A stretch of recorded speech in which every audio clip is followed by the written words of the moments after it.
Salut et bienvenue dans cette nouvelle vidéo. Aujourd'hui, je vous propose de découvrir ensemble comment créer des tableaux responsive en utilisant du CSS et un petit bout de JavaScript. Alors le problème des tableaux, on le sait tous, c'est que généralement ils prennent pas mal de largeur. Et le problème, c'est que sur des écrans de petite taille, comme par exemple sur des téléphones portables, ce n'est pas forcément évident de tout faire rentrer. Donc la solution qui est en général adoptée, et c'est celle que l'on retrouve sur des frameworks CSS, c'est d'entourer notre tableau d'une div qui est scrollable. Comme ça, automatiquement, si le tableau dépasse, on aura une petite scroll bar qui permettra à l'utilisateur de se déplacer. Le problème, c'est que ça ne permet pas forcément facilement d'obtenir toutes les informations visuellement. On est obligé de scroller et on ne saura plus forcément à quelle ligne correspond quelle information. Donc ce que je vous propose dans cette vidéo, c'est de voir une solution alternative qui peut vous permettre de réorganiser les tableaux. Donc ce n'est pas une solution bulletproof qui va s'adapter dans tous les cas, mais dans certaines situations, ça peut être intéressant. Donc ici, on a un tableau avec une seule ligne d'en-tête et on a ensuite une ligne représentant chacun de nos résultats. Donc si je redimensionne, donc on va sortir notre petit inspecteur et on va voir que à partir d'une certaine dimension, là ici je crois que j'ai choisi 600 ou 500, notre tableau se restructure complètement. Plutôt que d'avoir une ligne avec l'en-tête et ensuite nos résultats, on va avoir chaque résultat qui sera présenté dans un bloc avec à gauche le label et à droite la valeur. Donc ça permet sur un écran qui est plutôt vertical de voir toutes les informations en un clin d'œil. Donc c'est une solution que je trouve plutôt élégante et qui fonctionne avec assez peu de changements au niveau de notre HTML. Donc ça c'est plutôt pratique. Par contre effectivement elle ne fonctionnera que dans le cas où vous avez une ligne d'en-tête et ensuite chaque ligne représente un résultat. Pour des tableaux un petit peu plus complexes, ça ne fonctionnerait pas forcément, ou en tout cas il faudrait un petit peu plus de réorganisation. Donc ceci étant dit, je vous propose ce petit exemple. Donc j'ai ici créé une page HTML standard, j'ai créé un tableau où il n'y a pas forcément de balises particulières, j'ai juste fait des tables TED, TR, TD, TH et compagnie, et j'ai mis un poil de CSS pour que ça ait une meilleure apparence. Petite particularité, je travaille ici avec un box sizing à border box, voilà, pour pas que les paddings ne soient pas pris en compte dans le calcul de la largeur. Le problème de ce tableau, si je redimensionne ma page, c'est qu'à partir d'une certaine dimension, on va dire à peu près 600, ça devient trop serré et ça ne rentre plus. Et on voit que ça donne un peu n'importe quoi. Donc notre objectif, c'est de faire en sorte que ça fonctionne sur mobile. Donc la première chose que l'on va devoir faire, c'est restructurer notre tableau. Donc on va d'abord mettre notre media query. On va lui dire seulement pour les écrans et les écrans qui ont une taille maximale de, voilà, on va mettre 700 pixels. Dans ce cas-là, on va prendre notre table, notre THEAD, notre TBody, notre TR, TH et TD et on va tous les mettre en display block. Donc on va casser en fait la structure qu'ils ont par défaut. Et là, on a les éléments qui s'empilent. Donc c'est sympa d'un point de vue visuel parce que ça rentre, mais d'un point de vue ergonomie, quand on arrive ici, on ne sait plus à quoi faire référence quel champ. Donc nous, ce que l'on a envie de faire, c'est de mettre les labels à gauche. Donc au niveau de notre TD, on va mettre un padding à gauche de 150 pixels, histoire de laisser de la place pour l'éventuel label. Et ensuite, on va mettre cet élément en position relative, ce qui nous permettra ensuite de créer un pseudo-élément que l'on va positionner de manière absolue à gauche. Donc ce pseudo-élément, je vais tout de suite le créer. On va utiliser le pseudo-élément before. Je vais lui mettre un contenu pour l'instant arbitraire, on va mettre salut. Et en fait, on va aller le placer en position absolue, comme c'était le cas dans notre petite démonstration ici. Donc là, pas grand chose à faire. On va le mettre en position absolute. On va lui dire d'aller en haut à 0, à gauche à 0. Il va prendre une largeur de 130 pixels, donc c'est 150 moins un petit peu de padding. Et on va lui dire d'aller à bottom à 0, histoire qu'il prenne 100% de la hauteur. Maintenant, on va lui donner la même apparence ici que notre TH. Donc on va lui donner une couleur de fond noire et une couleur de texte blanche. Pour que le texte soit centré en hauteur, on peut utiliser différentes techniques, mais nous on va faire simplement un display flex avec un align items à center, ce qui va permettre de centrer automatiquement le texte. Ensuite, on va mettre un petit peu de padding comme on l'a fait pour nos TR et nos TD, histoire d'espacer le texte par rapport au bord. Donc on va mettre un padding ici de 10 pixels et on va mettre un graissage gras, histoire que le texte ait la même apparence que dans nos TH. Donc là, on voit bien que notre label s'affiche à gauche. Le problème, c'est que le label ne reflète pas le contenu. Ici, il faudrait mettre nom, ici, il faudra avoir ville, et ainsi de suite, ainsi de suite. Donc une première solution serait de se dire, on va prendre le TD qui est le first child et lui mettre manuellement un label. Par exemple, on ferait un TD de point first-child, ensuite on ferait before et on changerait le contenu pour mettre le nom, et ainsi de suite, ainsi de suite. Le problème, c'est qu'on se retrouve à définir du contenu au niveau du CSS, qui est normalement destiné simplement à définir la forme. Donc c'est pas du tout la bonne solution. Une meilleure solution, c'est d'utiliser les attributs HTML. Par exemple, ce que je peux faire ici, c'est mettre un attribut data-label. J'aime bien l'attribut data parce que on peut mettre n'importe quoi dedans. C'est pas quelque chose qui sera réservé un jour. Et on va mettre nom. Et on va faire ça en fait pour chacun de nos TD. Donc le second TD, ça sera ville.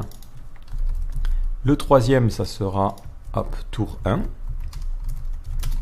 Le quatrième, ça sera tour 2. Et enfin, le dernier, ça sera, je crois, la position.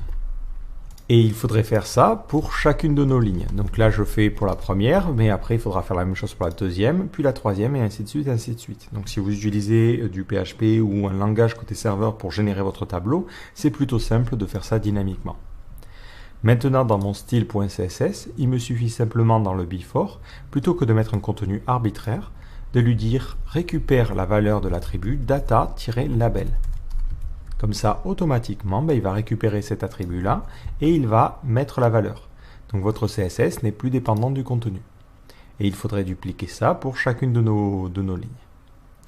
Pour espacer un petit peu mieux les différents résultats, au niveau de notre CSS, on va lui dire que les TR, qui sont maintenant en display block, vont avoir une marge en bas qui est égale à une fois la taille de la police. Donc on fait un saut de ligne simple. Et là, ça fonctionne bien. De la même manière, maintenant que notre tableau est reformaté, on peut lui dire je vais prendre mon THEAD et on va le mettre en display none, parce que ça ne sert à rien de l'afficher, vu que maintenant on a les différents labels qui sont pour chacune de nos colonnes. Enfin, si vous voulez changer l'apparence, nous on avait ici mis un background color qui change pour les TR. On va mettre maintenant un background color qui change pour les TD plutôt. Donc les TD, on va leur donner un background blanc, comme ceci. Et ensuite, on va dire que pour tous les TD qui ont un index impair, on va mettre cette couleur grise. Et là, ça fonctionne convenablement. Peut-être une dernière petite chose, c'est mettre au niveau de chaque TD une marge en haut, donc un margin top de -1. Alors pourquoi on ferait ça? Tout simplement pour pouvoir fusionner en fait, si je le retire, les bordures. Parce que par défaut, en fait, vu qu'on a deux éléments en display block qui s'empilent, les bordures s'affichent les unes sur les autres. Donc là, au moins, on a bien nos bordures qui s'affichent convenablement. Et on a créé notre système de tableau responsive. Alors le problème, vous allez me dire, c'est ce data label, ça fait rajouter beaucoup de code HTML et c'est un petit peu rébarbatif. Moi, j'aimerais bien avoir un système automatisé pour rajouter ces attributs-là. Et c'est là que la partie JavaScript intervient. Donc ce que l'on va faire, c'est qu'en JavaScript, on va récupérer la première ligne ici d'en-tête et ensuite on va injecter les data labels manuellement, ce qui va permettre de ne rien avoir à modifier au niveau de notre HTML. Et ça, c'est plutôt intéressant. Donc au niveau de mes tableaux, je vais mettre une classe qui va s'appeler table-responsive. Je vais mettre une classe parce que j'imagine que dans mon site, tous les tableaux ne vont pas agir de cette manière-là. Donc je préfère ici limiter simplement à ce cas-là. Donc on va se prendre deux fois le tableau et le second on ne le rendra pas responsive. Voilà, l'idée c'est de n'appliquer le comportement que sur un de nos tableaux. Donc au niveau de notre CSS, je vais précéder toutes mes règles par la classe table responsive, comme ça. Donc je vais faire ça pour ici mon table. Je vais plutôt aller sur deux lignes ici, ça sera un poil plus lisible, surtout sur l'espace restreint que j'ai là. Voilà. Donc ça c'est bon. Ensuite, pareil pour les THEAD, pareil pour le TD, pareil pour le TD NTH Child, le before et le TR. Voilà, comme ça, notre second tableau, lui, on peut le traiter différemment, mais au moins on a une classe qui permet de rendre nos tableaux responsifs. Donc je vais maintenant créer notre JavaScript, donc on va l'appeler app.js et on va le charger dans notre HTML. Donc au niveau de notre HTML, juste avant la fermeture de mon body, je vais charger mon script et on va charger le fichier app.js. Maintenant au niveau de mon app.js, je vais attendre que le document soit chargé, ou même, bien, on pourra en profiter maintenant, vu qu'on est quand même en 2018, pour ici lui dire je veux charger ça de manière asynchrone. Donc ne bloque pas le chargement de la page pendant que tu charges le JS. Donc au niveau de mon JS, je vais attendre que le document soit bien chargé. Donc sur le document, je rajoute un événement qui va s'appeler DOM Content Loaded. Et lorsque cet événement est lancé, je vais lancer la fonction suivante. Alors, je vais essayer de récupérer un peu de taille pour qu'on ait plus d'espace. Donc à l'intérieur de cette fonction, on va écrire la logique en français, histoire ensuite de traduire les choses. C'est toujours important de bien poser les choses. Donc d'abord, on va sélectionner, on va mettre pour chaque tableau. Et on va l'appeler table. Ensuite, on va avoir besoin de collecter en fait les différents labels. Donc pour chaque TH dans mon tableau, je collecte les labels. Maintenant qu'on a les différents labels que l'on souhaite mettre, on va parcourir chaque TD dans notre tableau. Maintenant, on récupère l'index du TD et ensuite, on va mettre le data-label qui correspond. Basiquement, si on trouve ce TD là, c'est le deuxième TD dans notre tableau, donc il faudra utiliser le deuxième label que l'on aura collecté, et ainsi de suite pour chacun de nos éléments. Donc maintenant qu'on a décrit la logique, on peut passer à l'écriture du code, la traduction. Donc d'abord, on doit récupérer les tableaux. Donc on fait un document.querySelectorAll et je vais sélectionner tous les éléments qui ont la classe table-responsive. Et ensuite, je vais avoir besoin de faire ce code pour chacun. Donc je vais utiliser ici la méthode forEach sur ma nodelist. Donc cette fonction prendra en paramètre chacun de mes éléments. Donc ici, je vais sauvegarder le tableau dans une variable table. Alors attention, forEach n'est pas forcément disponible pour tous les navigateurs. Donc si jamais vous êtes sur un navigateur comme Internet Explorer qui ne supporte pas l'utilisation de forEach sur les nodelists, il faudra rajouter ce petit polyfill, c'est-à-dire vous rajoutez simplement ce code avant celui-ci. Donc nous ici, vu qu'on teste sur Firefox, qui supporte très bien ça, on n'a besoin de rien faire. Maintenant, je vais avoir besoin de collecter les labels. Donc je vais d'abord commencer par créer une variable labels qui sera un tableau, qui va me permettre de collecter les choses. Ensuite, je vais parcourir chacun de mes TD. Donc je prends mon tableau et je fais un querySelectorAll et je vais parcourir mes TH. Pour chacun de ces TH, je vais récupérer l'élément en question. Et il me suffit maintenant de pusher dans les labels le texte de mon TH. Donc je prends le inner text. Enfin, on va s'arrêter pour le moment et inspecter nos différentes variables. Donc je mets ici un debugger, ce qui permettra de mettre un point d'arrêt côté navigateur. Donc côté navigateur, on voit qu'il se stoppe correctement. Et si je regarde ici labels, j'ai bien mes différents labels qui correspondent à ces différents éléments. Donc ça veut dire que mon système de collection fonctionne convenablement. Alors une autre solution, si vous voulez économiser une ligne, vous pouvez faire letLabels égale et vous récupérez ça que vous convertissez sous forme de tableau. Donc vous faites un array.from et vous récupérez votre nodelist. Et ensuite, plutôt que de faire un forEach, vous utilisez ici la fonction map. Donc map va permettre de transformer chaque élément de ce tableau-là par cette fonction de transformation. Et là, vous vous contentez de retourner simplement l'inner text. Ça permet d'économiser une ligne et vous allez obtenir le même résultat, à savoir que vous allez avoir les différents labels. Si vous n'êtes pas forcément à l'aise avec les fonctions map, reduce et compagnie, vous pouvez vous contenter de ce que j'avais écrit précédemment. Moi, j'aime bien ici avoir ça en une ligne, ça évite de faire une boucle pour rien. Donc maintenant que l'on a ça, on vient de finir cette partie-là, on a besoin de récupérer chaque TD dans notre table.